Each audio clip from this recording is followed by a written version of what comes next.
Good morning and assalamu alaikum to all the participants here, honorable faculty members and our mentors. On behalf of Special Session Committee, I would like to welcome all of you to the day one of CSPC. Here we are going to start shortly. Thank you so much for being here.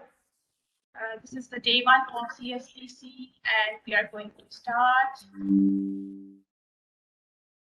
Today in this workshop session from which we are going to start, we have 3 mentors with us.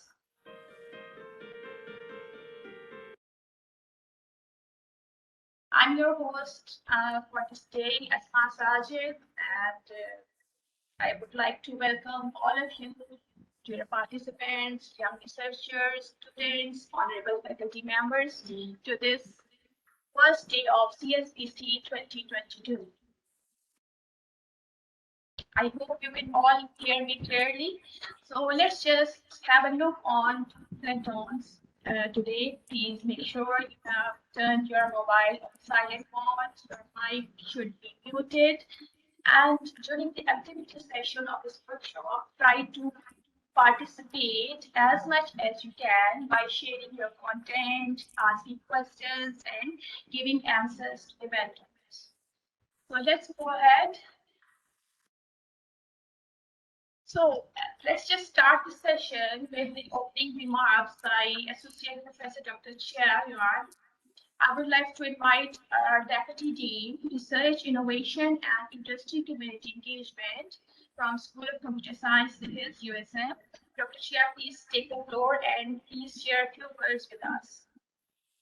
Okay, thank you, Asma, and good morning. So welcome everybody to the first day of our annual Computer Science Postgraduate Colloquium 2022. So on behalf of the school, welcome back again. So it has been 2 years that we were fully online for CSPC. And so I think this year we are moving back to our physical sessions. Tomorrow will be the physical session at the Olive Tree Hotel. But today we will have the a day of workshops and also a talk. Yeah. So on behalf of the school, I would like to thank everybody for putting all the effort to organize this event and also to participate in this event. So today I think we'll have an interesting lineup of presenters. I think in the morning we will have the writing workshop. So facilitated by Prof. Rosni, Dr. Noraini, and Associate Professor Dr. Umi Kalsum. And I think in the afternoon you have your virtual posters, and I think that day will end with a talk by Dr. Muhammad Noor Khalid. So I think it's an interesting day today. So I hope everybody would participate fully in line with the theme. The theme this year is computing research post-COVID. So I think the theme can be interpreted in many ways, I guess. The organizing committee has very interestingly separated re and search. So I think everybody is in this business of research, but I think in this post-COVID or transition period, we are trying to restart ourselves, rethink of how we can do our research and so on. So hopefully everybody would, be in this spirit of being face to face, meeting people, and restarting in some ways the research that have been maybe stifled during the COVID period 2 years ago. I mean, for the last 2 years. So I think without further ado, thank you very much again for giving the support for our annual CSPC, and I wish you all the best and a fruitful workshop. Yeah, today and also tomorrow. Okay, thank you very much. Back to you, Asma. Thank you. Thank you so much, Dr. Chia, for your nice words. And definitely, we all are trying to reorganize ourselves to, work in this environment after COVID. And this is a small effort from the school for us to, make things easier for all of us. So without wasting time, I would like to invite our speaker and introduce her. And before that, let's have a look on the schedule of the day one. So we are going to start with the sharing of the mentors. Today we have 3 mentors with us. Professor Dr. Rosni Abdullah, Dr. Noraini Abdul Rashid, And our third mentor is Associate Professor Kulsum Yusuf.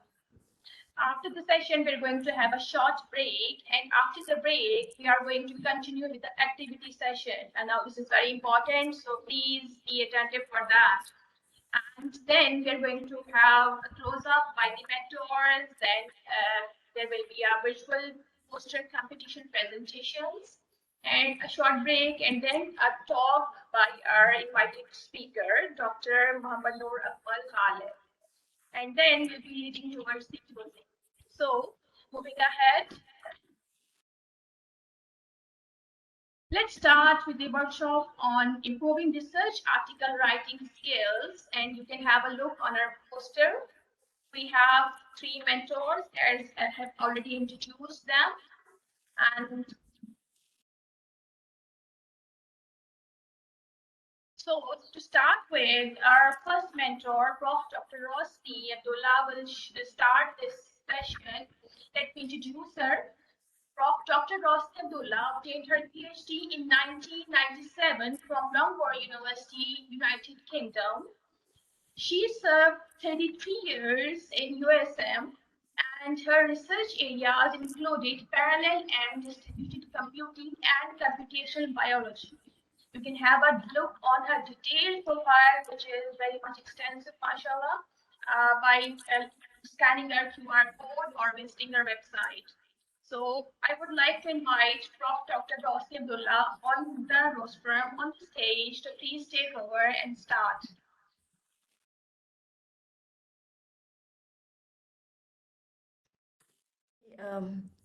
Thank you, Asma. And thank you to the organizers for inviting me to this workshop this morning. Bismillahirrahmanirrahim. Assalamualaikum warahmatullahi wabarakatuh. And good morning, everybody. It's nice to be back to this postgraduate colloquium.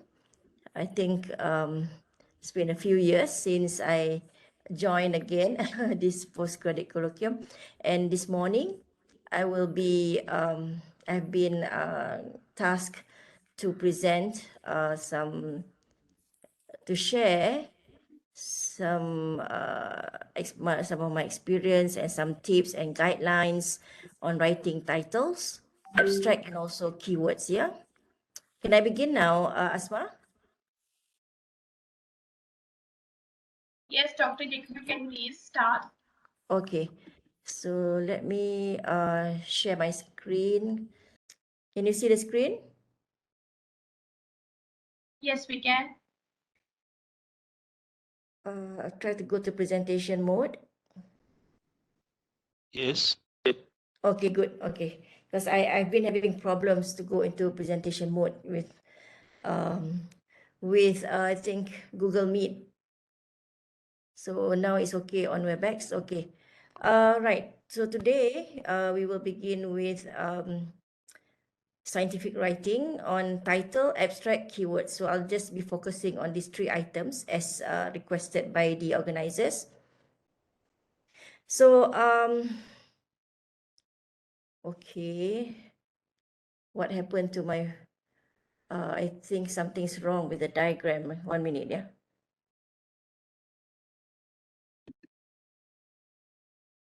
Okay, never mind. Forget it. It's just a diagram. I didn't realize that the diagram has been cut short. Okay. Anyway, when you write a scientific paper, you want that paper to be read and cited, right? You want people to read your work and you want people to cite, especially these days, you know, sometimes with academicians, your promotion is also dependent on your citations and so on. So you want people to know what kind of research you've been doing and what you have achieved, and also they will also use your work to refer to when they write their own paper. So that if that's what you want, you know, then you must make sure that your published articles rank high on the search results and not drown in the sea of search results. Because remember, when you search, we all experience this. You search by a simple keyword and you get millions of hits and you don't know which one is actually relevant for you. Yeah. So if you want your paper to be read and cited, you must make the right choice of keywords, the right choice of title, and the right choice of really writing your abstract so that people will, when they search, your papers will appear quite high up. Yeah. Okay, so title. Why is it so important? Now, this is the first thing that the journal editors and reviewers see. Because before your paper can get published, it will go through the journal editor, and then the journal editor will decide whether it goes to the reviewer. See, so the first thing they see is the title. If the title is so general, it doesn't reflect um, what the journal is looking for, or what the journal is wants to publish, then immediately they don't send it to any reviewer, because sometimes they don't also know, okay, who can review this paper, because the title is too general. Maybe the title does not fit their topics that they want to publish. So that's why it's very important to catch their attention. And also the title is the only piece of information that fellow researchers will see in a database or search engine query. So that's, your title, and good titles can increase citation counts. So that's why it's very important, because it's the first thing, even for you, can you imagine you read the title first before you actually decide whether you want to read the abstract, and then you read the abstract before you decide you want to read the whole paper. You don't start reading the whole paper first. I have not heard of anyone who goes straight to the body of the paper and read the paper without reading the title and without even reading the abstract. Okay, so the title must adequately reflect contents of the paper, right? Whatever you have in your paper must be represented in the title, and that's the challenging part, because you wrote so much in the paper. So what are the key points that you want to bring to your title? Yeah, so that's very key. And then it should also sound interesting to the people who work on a similar topic, right? So you must somehow make it interesting, but not as catchy as like you want to do marketing. Sometimes when you do marketing, you write catchy words that are not scientific in nature. So it has to be scientific, yet it has to be catchy, so that people find it interesting to start reading and to start consider to read. Yet it has to be specific and concise. So you see the challenge, you are limited to maybe about 14 to 15 words in your title. If you go more, then it becomes a paragraph. So you just need, you have to be specific and concise, and it should contain important keywords that other researchers use when looking for literature in database. Remember earlier, when you publish, you want people to, when people search for articles, using the right keywords, your paper will appear in the top of the search list. Okay, so how to write the title? I didn't have time, sorry, to prepare some things that related to computer science, but I found this advice, yeah, at this blog. Yeah, you can see how they write the perfect title for your research. We can go to that site for a while, see if I can do this, see if I can exit this sharing. Please bear with me, yeah. Okay, I'm gonna stop share. Okay, can you see now? Step 1, answer some key questions. I think this was the one that I showed earlier, but I somehow forgot. Okay, this is more because this is an example that I found that can actually explain, the steps. So we just go through quickly. I will not go through in depth, yeah, because I just want you to see the steps here. So here, first of all, step 1, answer some key questions about your research paper. So here is the questions. This is very guided. It's very guided. That's why I thought I want to share with you. So what is this paper about? So you have an answer on this side. What is the paper? So here, this is medical work. So it studies how program volume affects outcomes for liver transplant patients on waiting list. Then you answer, what methods did you use? In this case, it's a case study. What or who was the subject of my study? What did I find? So basically, you answer these questions and then you identify title keywords and phrases, right? These are title keywords. Going back to your answers here, from that answer, you decide what will be your keyword. For example, the simple one here, this is a case study. So your keyword is case study, right? And then I studied 60 cases of liver transplant patients. So you just pick the keywords with it, which is your age of the patients and 60 cases, right? Then from there, you start using those keywords that you found here, program volume, liver transplants, and so on, right? To actually write the title. So you don't take program volume, liver transplant. You try to form sentence from these keywords. Form a sentence. It will be a very long paragraph. It's okay. You can start with a long paragraph. So that's what I like about this example here. So you see, from these phrases, then it comes to this sentence. The author wrote this long sentence. We employed a case study of 60 liver transplant patients, basically explaining what the problem was and what he did and how they solved the problem, and then what's the outcome. Basically reporting that. So of course this sentence is too long for a research paper title. Then you create a working research paper title where you remove all those unnecessary and redundant words that are not central to the study. For example, we employed, okay, you can remove that. All the liver, right? Results indicate. You just keep the very minimal words that describe your title, and then you can shift it around, rewrite again, polish it again, rewrite it again, so that it becomes shorter. So here the word count has reduced to 38. And then after that, you end up with 38. Still, this cannot be a title. It's too long. It's too long and it doesn't sound like a title.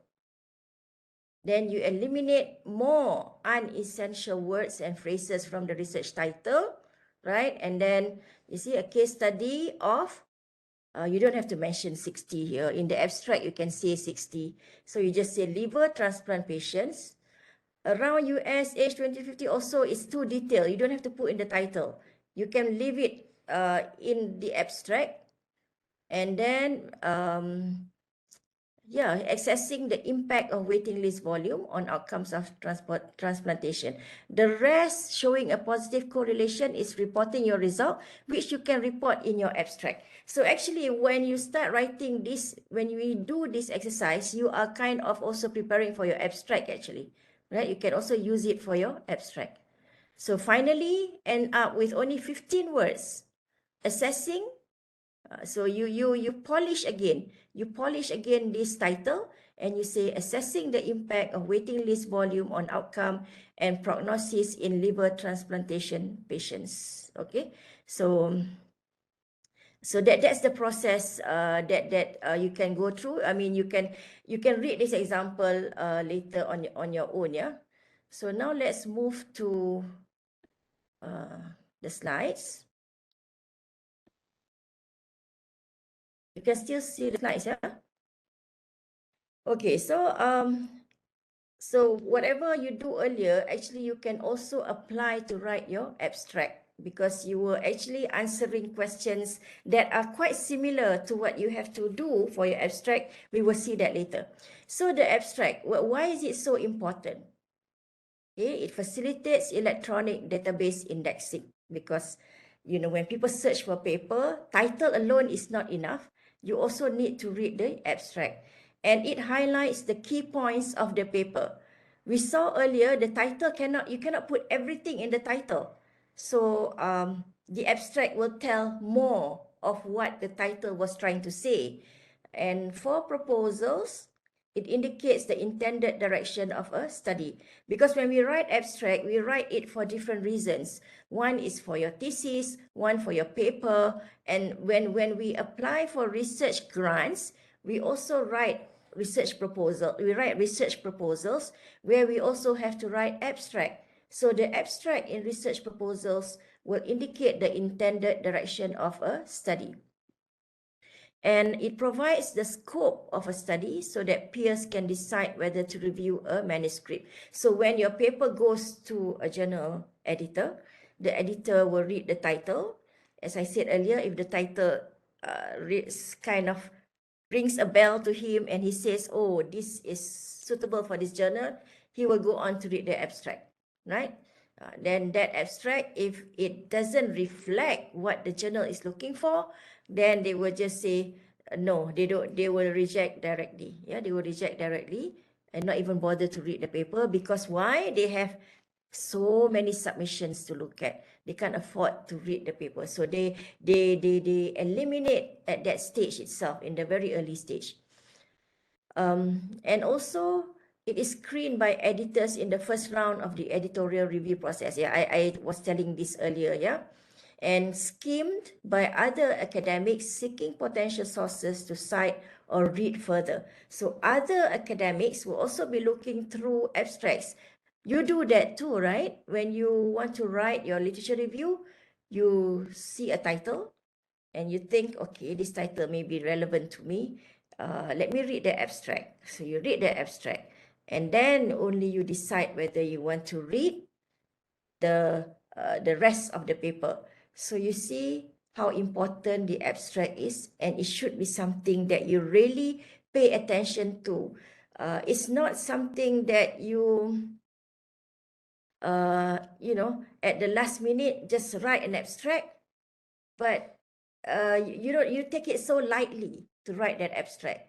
You don't put all your effort to write the abstract as you had put effort to write the paper. Actually, you should focus more on writing the abstract because you want people to actually later read your paper. Okay. Why is it not moving? Okay. So this abstract should be short and engaging. I always believe that abstracts should be really short, like one short paragraph. So that the challenge is how to make it short.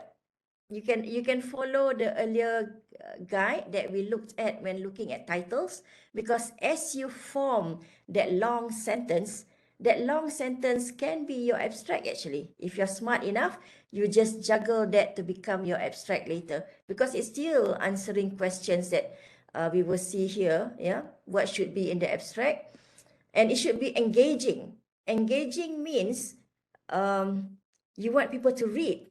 You want people to read even your abstract. So the abstract cannot be so boring to read. You know, engaging means you can engage people and let them pay attention to your abstract. You know, just if your talk is to be engaging, you want the audience to listen to you. If your abstract is to be engaging, you want the readers to read your abstract. So to be short and engaging is very, very challenging. You know, how can it be short yet engaging? That is an art in itself, and you will only get that skill when you write a lot of abstracts. You know, the first time is always something very difficult to do.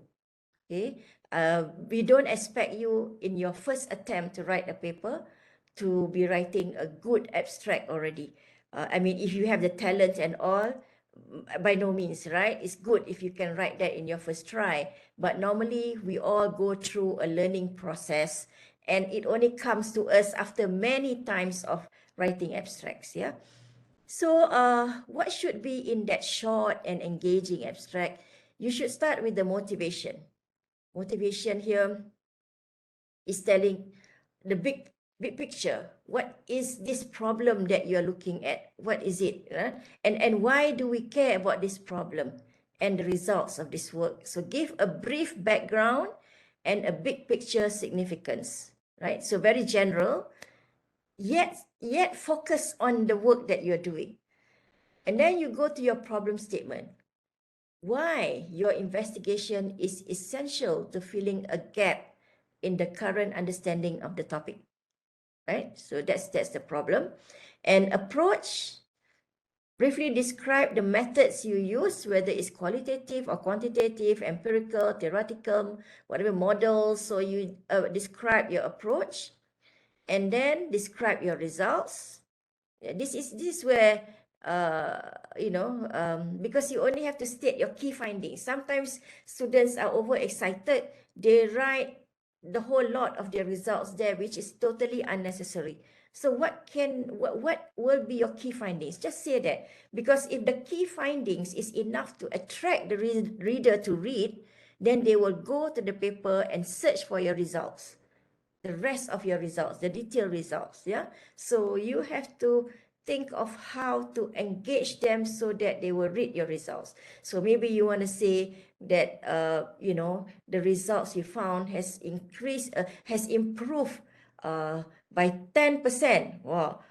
From a contemporary work that has been done. You can mention, because you did a comparison, so you just mentioned that it has improved. So people will say, whoa, that work I know is really good. Now this student has improved further from that. I'm going to read how he did it, what he did, to come to these results. Then the conclusion. So you have that results. How will this result benefit others? What is the implication of your results, of your study? This part is also sometimes missed by authors. Yeah. So you need to put 1 or 2 sentences of the implication of your study. Maybe how can others actually use the results of your findings. And then next we come to keywords. The first thing when you're writing keyword is you need to follow instructions that your target journal provides regarding keywords. Yeah, some different journals will have different instructions. In fact, when you want to write and submit to a journal or a conference, always read the guidelines, the instructions that they have set, because different journals have different instructions. You cannot assume that they're all similar. And then next, what terms would you use to search for papers related to your topic? If you're going to do a search on your own paper, what kind of keywords would you use, right?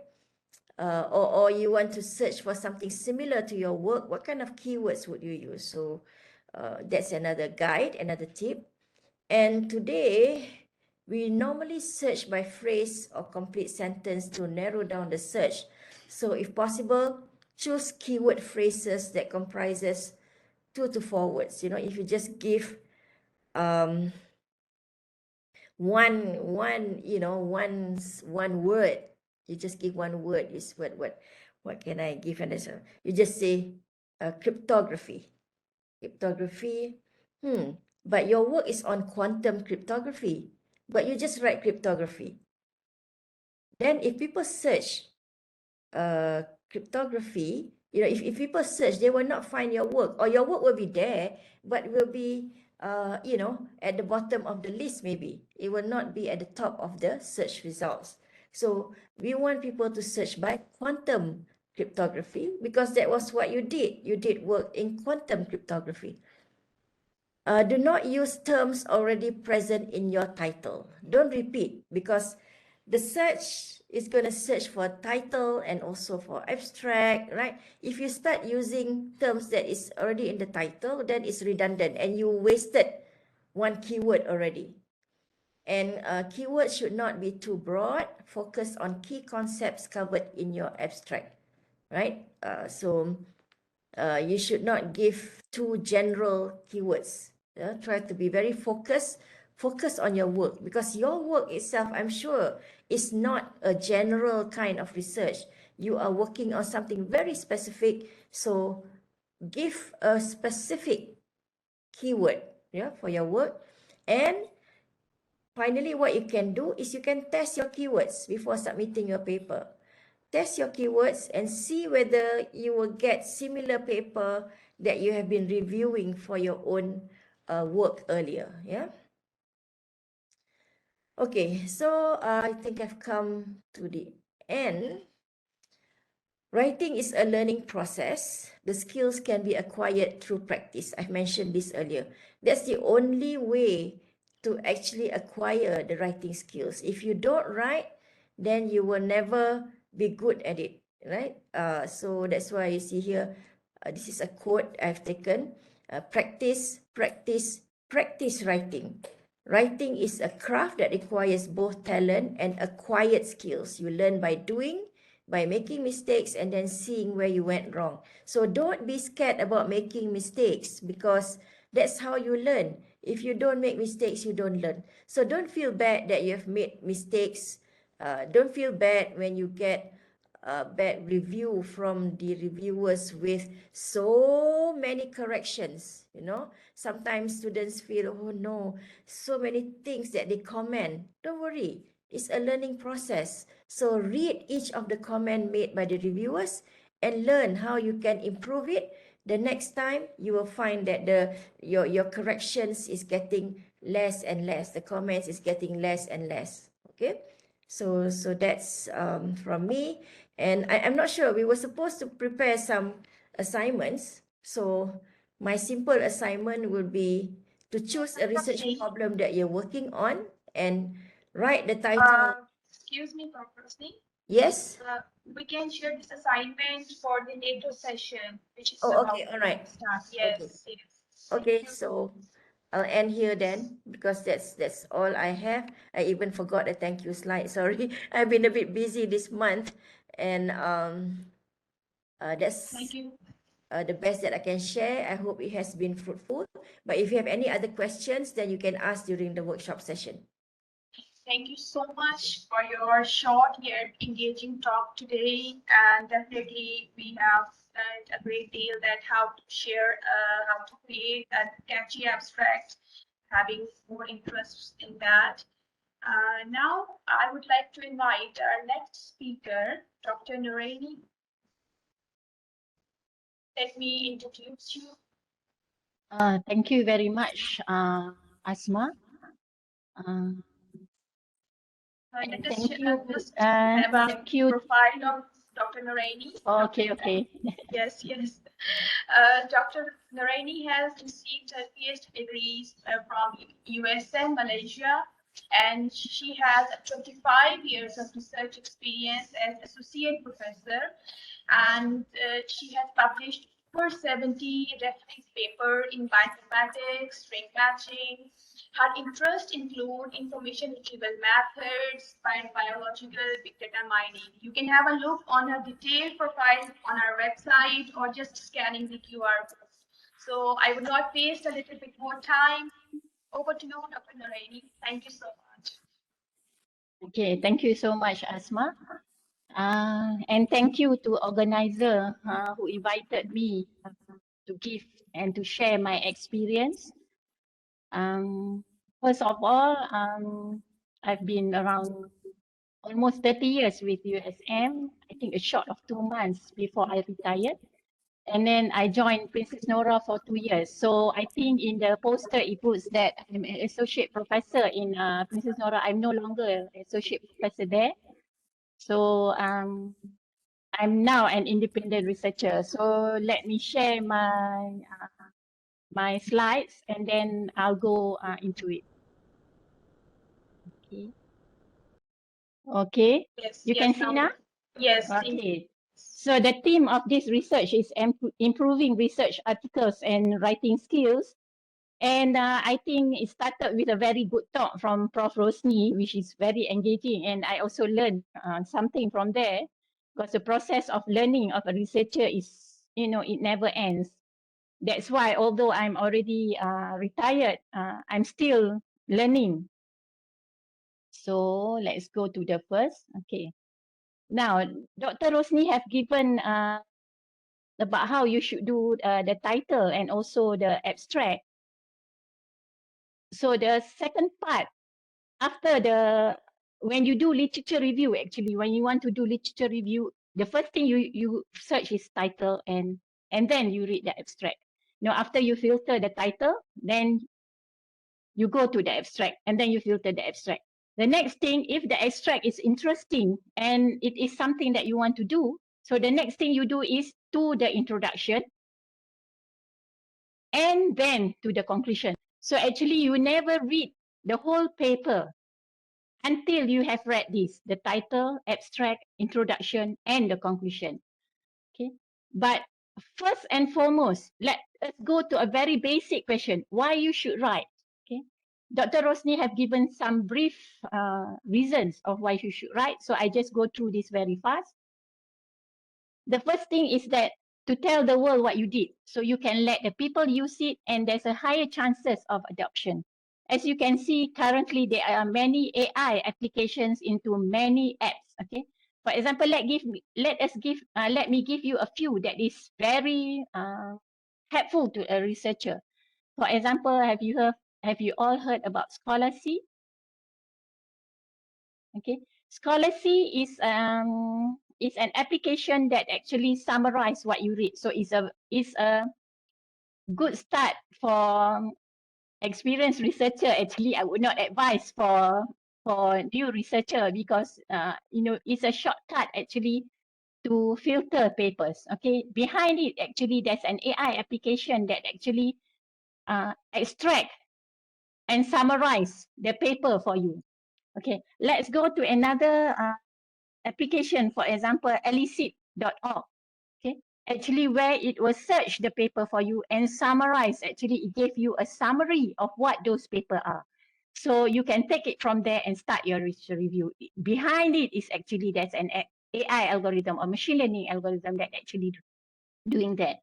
Okay, then there are many other applications that is useful that is actually using algorithms behind it, and usually those algorithms comes from research.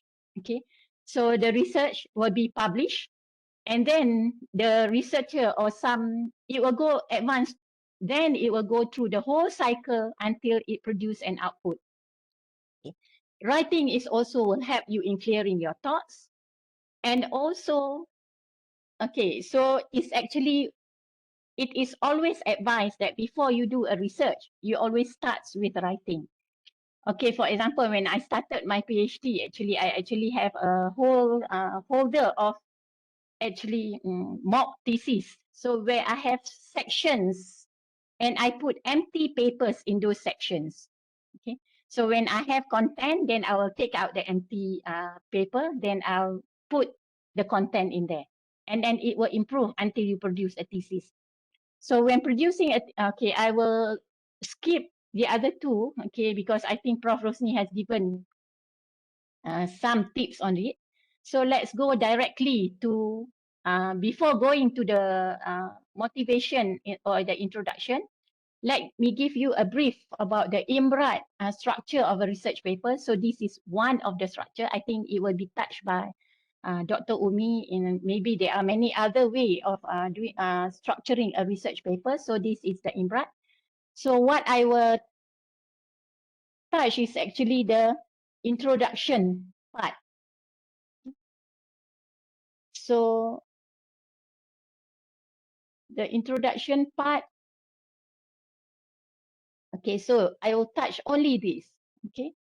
So what is the context of this project? How does it fit? So if this will answer the why and give you the rationale of doing the research. Okay. So let's go to the next one.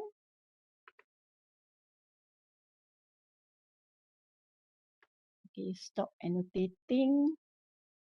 Okay. So motivation and background. So actually in the motivation, a background and motivation, actually you're trying to establish a territory. What it says here is actually you are telling the reader about the domain of your research, okay? And this is directly related to your title actually. So I'll give you an example afterwards from a paper. Okay? So it's actually bringing out the importance of your subject. So the why, actually, when you are establishing your territory, actually, you are also indirectly actually telling the reader why this research is important. You are also in this background and motivation, you are making a general statement of your subject, and you are going to present the overview of your current research. Okay. And then also you are going to establish a niche in your research area where you reveal a research gap. You outline important characteristics and results of your work, and also give brief outlook of what to come in your paper. So let's go into a little bit into detail before we go to examples. So for example, okay, the goal of introduction is to provide the context and encourage reader to read the paper. So in here, okay, this is not a strict way of doing it. So you can actually, background and motivation, you can have more than one paragraph of course. So you can give the overview and contributions, the more details and summary of the approach, and also the summary of results in conclusion. So the contribution, okay, overview of the paper and contribution. Okay, if you discuss in here, you should give just a brief contribution, a brief statements about your contribution if you discuss it further in your conclusion. Okay, and also more details or summary of your approach is not really in detail because you are going to discuss it further in the method section, and also the summary of the results and conclusion. So this is just summary, a more detailed compared to what you write in the abstract, but not as detailed as what you write in the results section. Okay, so here is an example of place your work in the larger context. Okay, you are answering the question actually is, why is it worthwhile? Why isn't the problem already solved? So I think this one in the graphic problem. So it has a long sentence of saying that it is an open problem of many applications in special effects and molecular gastronomy. So unfortunately, okay. So actually, the first statement leads to the second one saying that, this is what people have done. Unfortunately, so there's a gap there. Hence, okay, you propose a solution. So you're actually telling the reader why I'm doing this, because there is a gap in this kind of research. If it's too long, then just put in one sentence. Okay. So let's now go to the first example. So I'm using the my own paper, writing with my colleagues. So I'm going to stop sharing and go to the paper itself. Okay. So this is a paper published in 2018 in IEEE Access.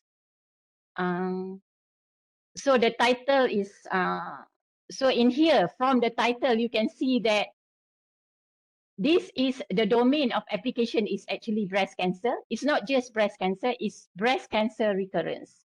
And what I'm trying to do is I'm going to predict the breast cancer recurrence using what? Okay, the feature selection part of it. How am I going to do it? Is I'm going to use PSO. So there's a short abstract there. So I establish the context in the first statement. Okay, and then given the current solution.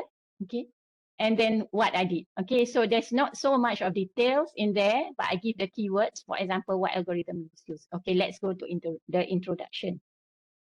Okay. So using the guide just now. So the first part, okay, let me.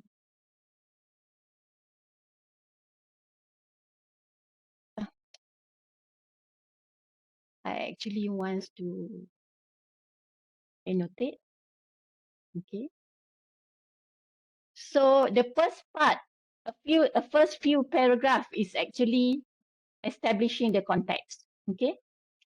So this is the broad context. Okay. Breast cancer, what it causes, a cancer, what it causes. And then I went into the, and then it mentioned about breast cancer there. And then in here, I'm talking about the local context because this research is done in this country, in KSA, in Saudi. So we gave the local context, okay? So this has nothing to do with my solution yet. So this is just establishing the domain context because in the title, the domain is breast cancer recurrence, okay? So this is a general breast cancer, okay? And then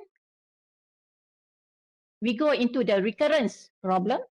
And at the end of the paragraph here, okay, so I'm giving the why, okay, based on the paragraph before. So accurate prediction of BC, which I've already put inside the abstract, what is BC? Behavior assumes an essential role in this situation as it helps. So I'm telling that accurate prediction is important here, okay? So the next one will go into the, so let's,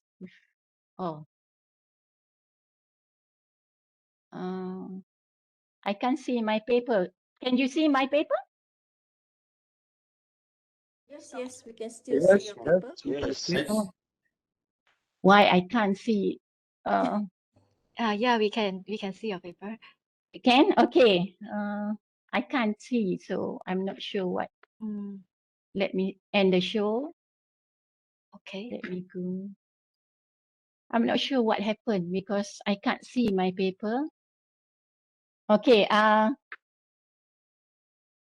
continue. Assuming that you can. Okay, it's still there actually. Okay. So the next one, okay, we'll go into the now. As you see, I've already established the context in here and give the reason or the motivation of doing a prediction, a breast cancer prediction. So I'm going to the feature selection and PSO. Okay. So I set the context, okay, which is the method that has been done before. And now,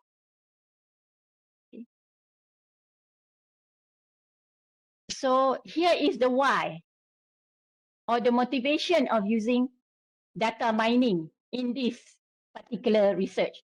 So I'm saying that the results from these successful studies means the studies that has been done before by other researchers to apply data mining technologies as a predictive tools for breast cancer recurrence prediction. So thus utilizing data mining in this specific form is the basis of this research. So I'm establishing I'm actually putting a rationale here why I'm going to use data mining. So the next part of it is actually, okay.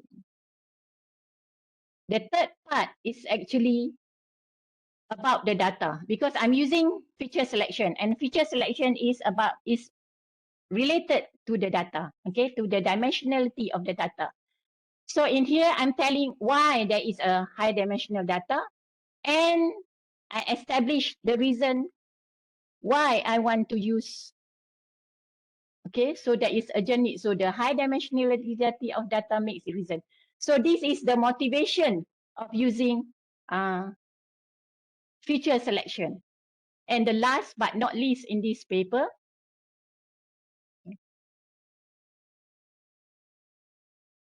there is also a reason why here establish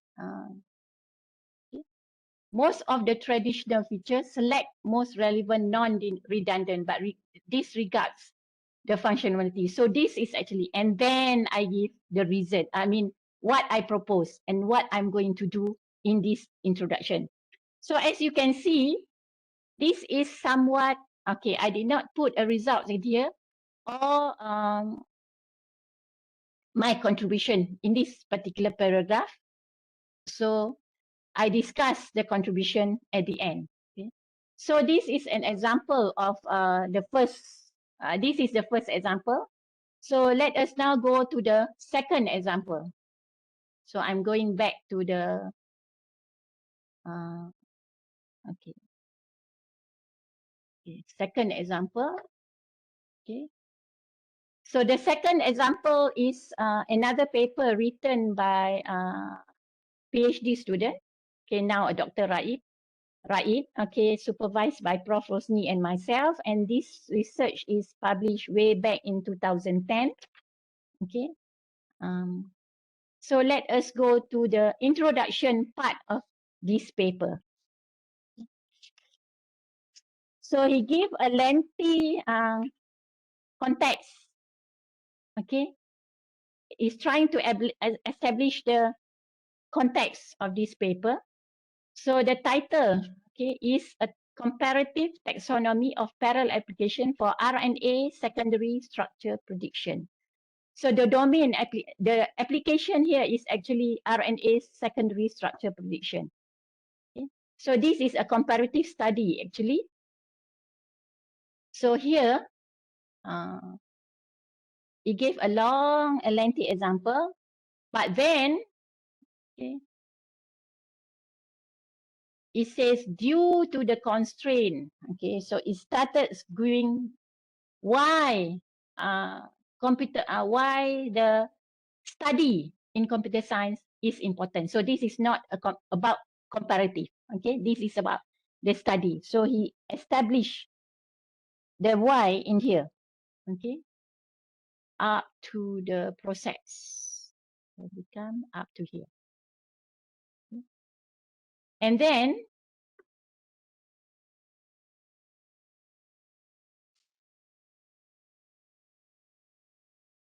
okay, so in here it gave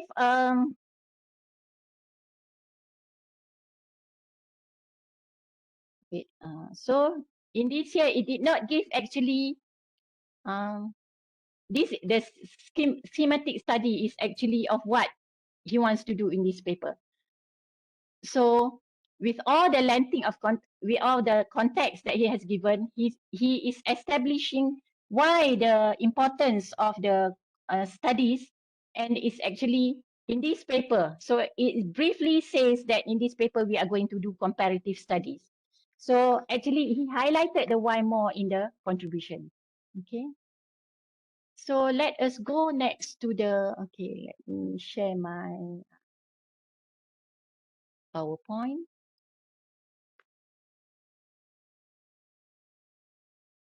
Share PowerPoint. Excuse me, Dr. Rain. Yes. We actually have to wind up the session. If you can just Oh, wind it up okay. in 2 or 3 minutes. Really Okay, nice. okay. Thank you. Okay, welcome. Okay, I'm sorry. Okay. So I've done example 1 and example 2. I'll give more in the workshop afterwards. So actually, now there are some useful phrases actually.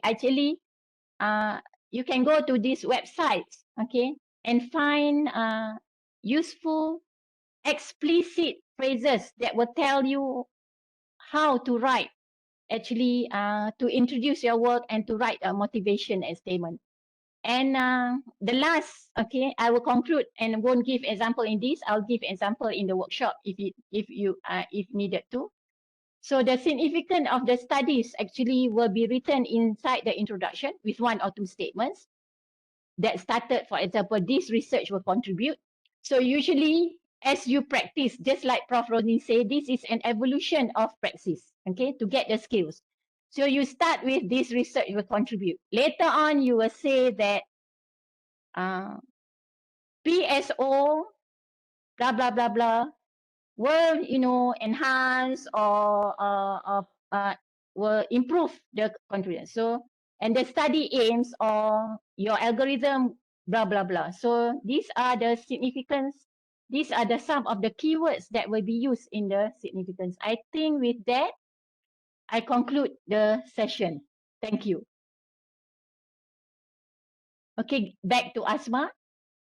Thank you so much, Dr. Raini, for your wonderful, precise, and trying to wind up all the things well in short time. I am really hoping that our participants are getting much benefit out of it. I thank you once again. Thank you. So let's just go ahead with our third mentor. Associate Professor Dr. Ume Kulsum. Dr. Ume Kulsum Yusuf has received her BS degree from Western Illinois, USA. She has worked from USM. Her PhD was from UTM Johor Bahru, and her research interests include artificial intelligence, machine learning, computational intelligence, multi-objective optimization. So I would like Dr. Ume to please take on the stage and start her talk. Over to you, Doctor. Okay, thank you very much. Okay, Assalamualaikum and good morning, everyone. All right, can you hear me very clearly? All right. Okay. Yes, yes. All right. So let me share my screen. Hold on, okay, you can see my screen, right? All right. Yes, we can. Okay, make it this way, right? So, Prof. Rosni already started with, okay, let me start my time as well because we only have given 50 minutes. So I'm trying to make full use of 50 minutes time given to me, right? So I will start with the title, with the abstract, okay, and then start with the contribution and motivation. I started some kind of the part of the article structure, right, from the previous, from Prof. Rosni as well as Dr. Noini, right? Okay, so now I'm going to cover a kind of a big scope of the paper, but I'm not gonna touch so much on it, but because this is given up 15 minutes, so what we're gonna do is more in activity. I'm going to share about 3 or 4 papers that actually done by my students, right? And then more or less that also to share with you that what I've been done with my students, with the students writing workshop, right? Because during the MCO, right, it is so many things actually cannot move, you know, as a lot of things they cannot be done, right? So because of that, we are doing a lot of online communication as well as and also the writing workshop is done at my house, right? So depending on the physical movement that we allow at that time.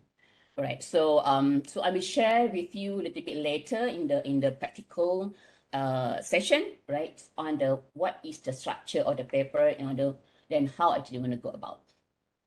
Okay, so it means that it's already mentioned in the title abstract, you know, by previous sharing, right? So now I'm a little bit touching on the article's structure, a practical guide. I want you to go like more on the, now it's an action, right? It's an action. So now I want students to feel that, okay, now you are writing, okay, and then you have to put in your mind clear what actually you want to establish, what actually you want to do with your paper.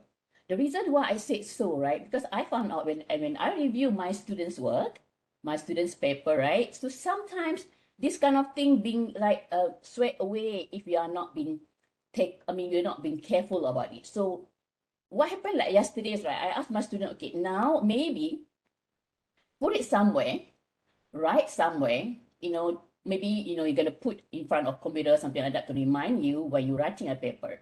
So very significant, you asking yourself for that particular paper, what story you want to tell? Usually one paper, one story, not many story. We're not talking about thesis here. We're talking about paper, right? So one story, one paper. If you have 2 stories, make it 2 papers, right? And then we're asking here, very important, right? Because as mentioned by Prof. Rosni, mentioned by Dr. Aini, right? It's so many papers nowadays, right?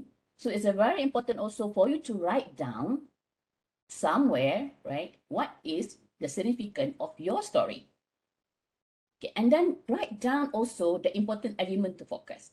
Very important because we don't want you to lose focus, right? And then, as mentioned before as well, our aim for the papers, right? You're putting all the effort. It's not easy to write, especially journal paper. If you are targeting impact factor journal, even a lot of more efforts to be put, right? So you want your reader or the viewers can follow through what you want to tell. That is the aim, right? What you want to tell, you want them to understand, to can follow through what you want to tell, right? So that's why the smooth writing is very crucial. Smooth writing, storytelling, how you want from one angle to another one, people can follow through. If you see the jumping here and there, they cannot appreciate your work, then they cannot accept the paper as well. All right, so and then here, that's why, very important, right? That's why we're talking about the section on the structure of the paper, because it's very important to have a smooth writing as well as segregate the story, right? So it means that that's why we come to the point of organizing the way that it goes here. So it means that by the point of introduction, you have to be patient not to tell about method yet. So there's a certain element that we have to know, and also it means that we have to understand that this is not the time yet. Okay, wait until you come to that section. So sometimes, because I see sometimes students, jumble out here and there, some information is here, some information is here, when we read it, we ourselves also cannot see the smooth understanding of what actually they're trying to say. Okay, so, and also here, right, because usually when I discuss with my students, very important as well that if possible that, I know maybe for the first timer, maybe you just want to write.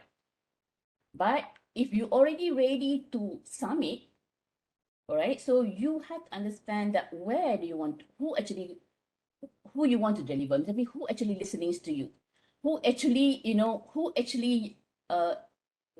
a way here, what is your journal that you try to submit? So know your audience. So in a way that here, before you submit, usually I'll ask my student that target the journal that you want to go, right? Target the journal. You choose because you already have title anyway. You already have title. Even you have some abstract already. Maybe it's not fully done, but you already have that. So you already know what you're going to do here. So in a way that you should know where you want to submit, right? So understand the journal theme. How many times per year? What actually they're focusing and so on, right? Background theme, everything, understand. And usually that, for example, this particular journal, how many pages as well? How they write. So it's very important because you are targeting that particular journal, right? So understand that. But usually, because we know that sometimes we have to this paper may be rejected and so on, whatever, right? So to all my research students, I make it compulsory for them to learn LaTeX. The reason why, because it's very easy to change the format here and there. So all my students joining me, all actually is required to do all the manuscript on every paper must use LaTeX. So easier, because if you got rejected, you can go somewhere else just using the class, then you can change the format anytime. It's quite easy on that, right? But in order to go for that particular journal, right, so we have to understand the theme and everything and so on. Right, so this is very important, right? Okay, so because from there, you know that how you want to tackle for that. At the same time, usually I will advise my student, okay, you want to go to this journal, all right, but okay, can you have a few articles from this journal that it become very dear to you? You are something like it close to you, right? So study that journal, then how actually the writing and the way that you do, because it will help you also to tell your story when you want to submit to that particular journal. All right. So one thing that here, I ask my students as well, right? Okay, keep it above rules tightly in your mind. Why? Because we don't want to lose focus.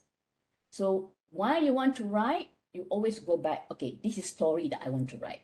So don't don't stop going out of the scope. Because in a way, people can see when they read your paper, right? Reviewer can see the flow is something like suddenly it's not that actually following the right thing. So it means that here, that's why you are very important to keep above rules tightly in your mind. Okay, just I'm saying here briefly because we're going to go on details during the actual during the activity, right?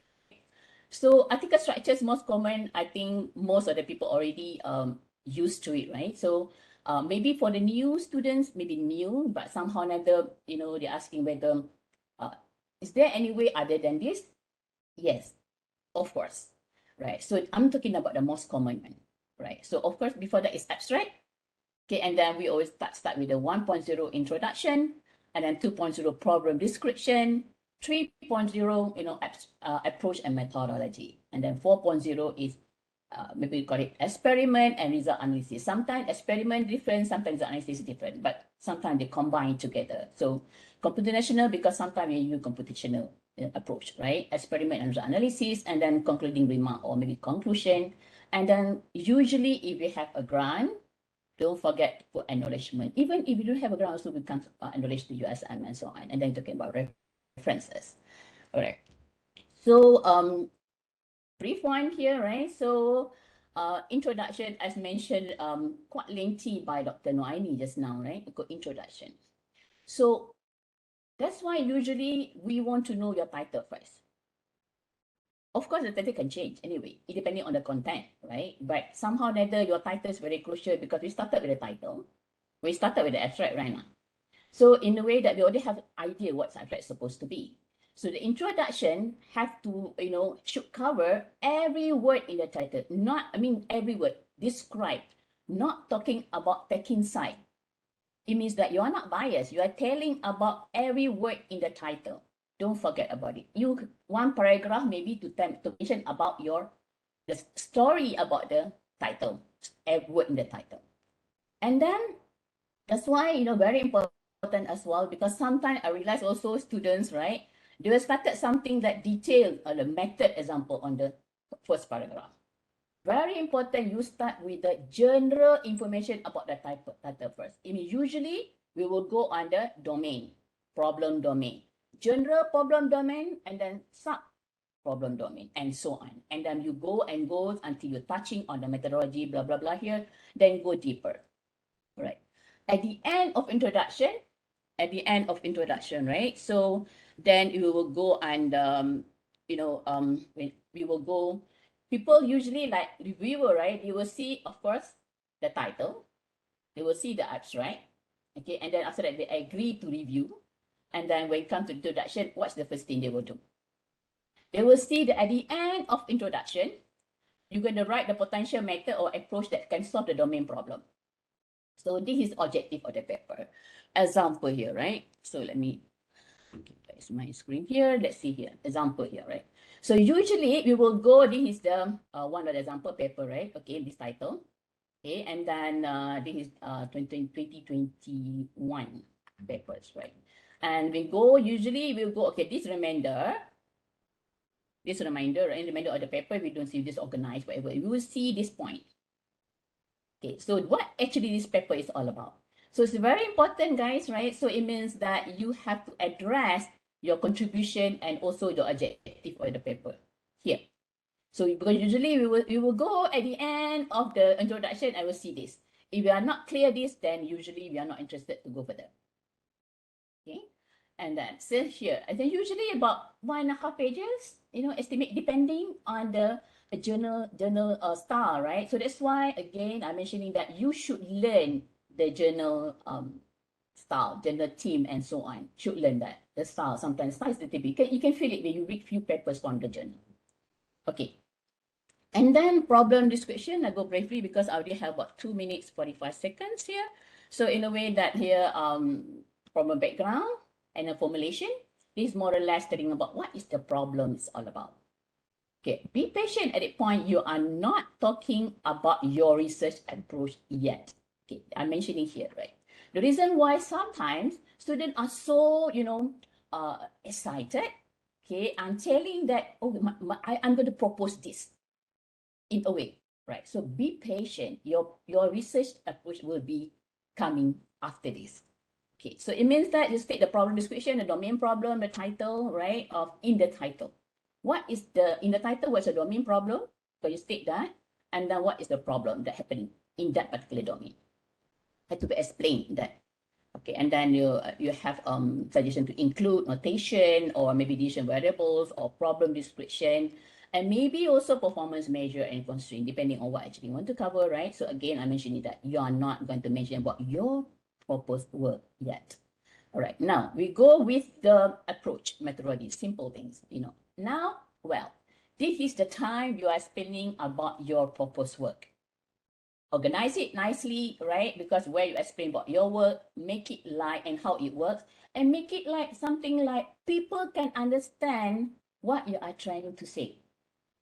That is very crucial, because if they cannot understand what you're going to say here, what actually these people is, what this kind of proposed work is all about.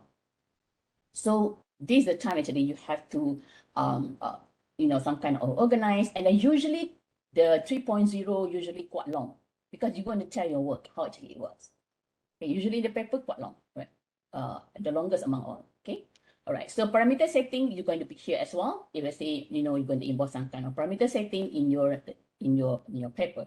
All right. So 4.0 computational experiment and result analysis. Sometimes people put experiment and then result analysis separately. Okay. Sometimes it's also questionable. Can I put experiment in their proposed work? Well, sometimes people do. It means that they put it experiment in 3.0, right? But I would prefer to put it experiment is analysis in one chapter, or even split it if let's say the experiment is too long, whatever, right? Usually it is quite nice to be this way. So when talking about the experiment, and then what's the difference with the methodology? Right now. So, well, 3.0 methodology about your concept of your proposed work. What actually the concept is all about, how actually it works, algorithm, and so on, right? It's already okay. Right. So anyway, give me 1 minute to finish this. Right. So it means that at this point, experiment and result analysis, you're talking about the actual experiment takes place. So you already have kind of setting in your 3.0 method. Okay, and then you're going to talk about what actually experiment take place. Something like how many runs you do, what is the actual that how actually it works, and you have a result at that point, and also the analysis in this particular one, right? Sometimes this particular the length of the paper of the section actually it may be similar or less a little bit than the 3.0. Sometimes it's about the same. All right, so 5.0 concluding remark or correct conclusion. Okay, usually not long. It's about maybe about 3 paragraphs and so whatever, right? But very important that I would like to highlight here, when it comes with the conclusion or concluding remarks, right? You start about touching a little bit about problem domain issue. 1 paragraph. Something like you try to summarize all the whole thing here. Don't straight summarize your proposed work.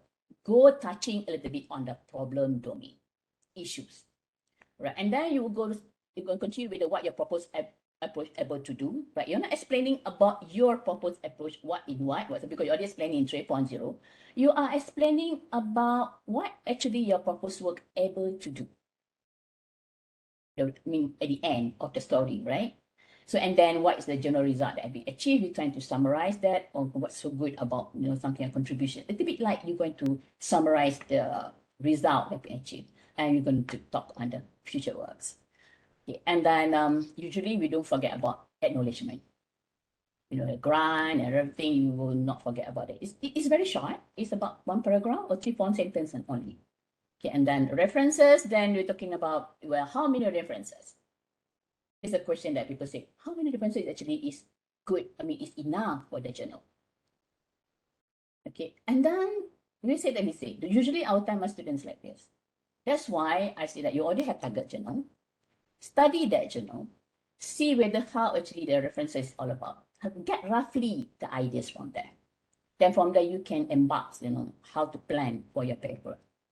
Okay, and then very important as well, when you are target that journal, you have to also cite few articles from that journal as well. This is standard actually, because it means that that's one way actually to something like like potentially that high possibility maybe you consider that you cite their journal as well, because everybody want to get citation, right? So, and also it's very important that you want to understand what actually this journal is all about. Then the journal actually you study quite well, so it should be included in your paper as well.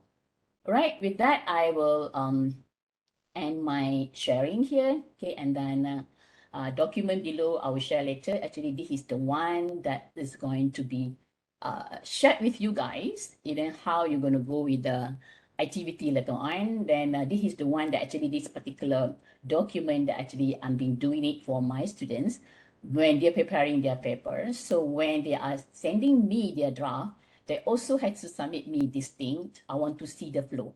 The main reasons that I want to see the flow to ensure that actually the journal have a smooth writing flow. So with that, thank you very much. Right, so I will end my sharing. Thank you. Thank you so much, Professor Dr. Michaels.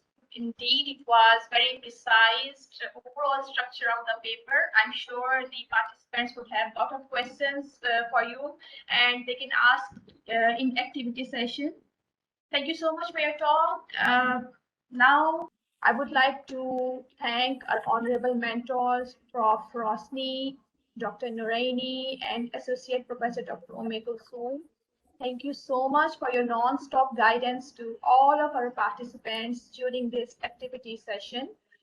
Now, I would like to request to have a brief wrap-up session to end up this workshop. I would like to invite Prof. Rosni to please have few words as concluding remarks with us. Over to you, Prof. Rosni. Okay, thank you. Thank you very much, Asma. We had a very, I would say, interesting and productive session. In all three sessions, there were volunteers who shared their drafts, and we look at those drafts and I give comments, and there were a lot of learning going on there. So my observation is that students need to be to really remember that when you write the abstract, you always must highlight your research gaps, because in all those examples that we looked at, the introduction was fine, but there is no link from the introduction to why you propose your method or your solution. So the link is actually the research gap. So you need to work on that research gap. I think that's the main observation and the major point that I would like to highlight here. Otherwise, the rest are okay. Just to improve a little bit on making the abstract smooth, so that there is a smooth transition from introduction to problems, to the research gaps, and then to your proposed method, and to the outcome and implication of your work. So I wish everybody all the best. And again, I would like to thank the organizers for inviting me. It's been a pleasure to be here and to meet the students virtually. Hope that we can meet up in person too, inshallah. Okay. Thank you so much. Thank you so much, Prof. Rosni. Now I would like to request Dr. Nuraini to share her few words with us. Okay, thank you, Asma. Actually, we a little bit divert from what I should be doing. Okay. The first session, we have one student volunteered to present, but it's her thesis. So there's a few things that I highlighted to her. Okay. Overall, I think the witnesses was with reference, although you mentioned about the why and the gaps, everything. I would like to remind students that if you mention a statement, make sure that you can justify or reference it. Because when you're writing a paper, or when you write, especially theses and papers, okay, if you previous work has been done, so if you want to highlight the gaps and everything, make sure you have references, and also you highlight that the references should be recent. Okay, and then the other two sessions, actually, I think what were my observation is that all the students already good in motivation and discussion, because there's not so much questions, but the questions are overall on writing papers, and the standards, the length of the papers, and so on and so forth. So I think that's my conclusion. And I hope that the students can take away 1 or 2 points from my sessions. And thank you very much for the organizer. Actually, I also learned a lot from here. And again, thank you very much. Thank you so much, Dr. It was really honored to have you here with us. Now I would like to request Associate Professor Dr. Ume Kulsoom to have few words with us as a wrap up. Doctor, please. All right, thank you. Thank you, Asma. All right. Thank you for all students as well. You're the one actually having this session, right? Okay, basically, writing workshop, it cannot be done in the half a day. That's one thing, right? So we had this workshop before, way back before, about 5 years ago, something like that. We have 3 days. Not even we're having 3 days, about the writing workshop, how to write the paper, right? So because my coverage is very big, it's more on the paper structure, right? So if you, I cannot be able to see what actually they're doing. So what I'm doing actually, I've been sharing my structured guidelines, how to go about. Right. So basically, I can say some group is quiet. I mean, some section is quiet, some is not. Some even don't have enough time. Right. So, but I wish actually they can use whatever the guidelines I give as starting points to make sure they have a smooth way of writing, but it would take some time for them to come to that point. So this session I not be able to see their work because somehow it's a quite big coverage. If I do so, I think I not be able to see even more than 2, something like that, right? So what I did, I sharing my students' paper and then against the structure, against the guideline structure. So I hope students will learn that way. So it means that they can have a smooth, thought process of creating a good journal paper. Thank you. Thank you so much, all dear honorable mentors. We definitely understand that the time was not enough, but I'm really sure and I'm really hopeful that you guys have gave us pretty good instructions and tips to follow. And I'm very hopeful that all of us has learned a great deal out of it. I once again thank all of you for sharing your time and continuously being with us throughout the workshop, especially with the activity session, extensive session, of course. So thank you so much. With that, I would like to announce that our feedback form has also been released. I would like to request the participants to fill the feedback form as well.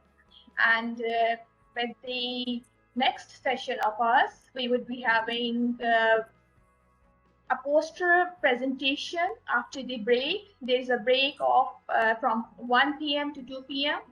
And after the break, we'll be coming back with a visual poster presentation competition.